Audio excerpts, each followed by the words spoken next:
అందుకే నేను ఈరోజు వాటర్ మిలన్ ఐస్ క్రీమ్ చేయబోతున్నాను. ఈ వీడియోలో ఎలా చేయాలో చూద్దాం.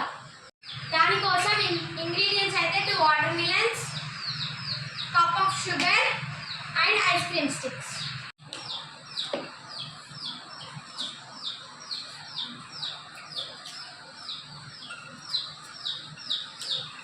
వాటర్ మిలన్ని ఇలా ముక్కలుగా కట్ చేసుకొని ఒక కప్పు షుగర్ ఇందులో యాడ్ చేసి మిక్సర్ గ్రైండర్లో మిక్సీ పట్టాలి.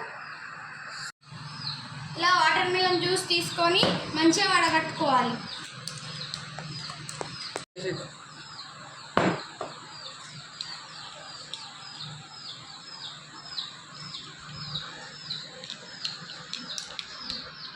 ఇలా తయారు చేసుకున్న వాటర్ మిలన్ జ్యూస్ని ఐస్ క్రీమ్ అవుట్స్లో లేదా స్టీల్ గ్లాసులలో వేసుకోవాలి.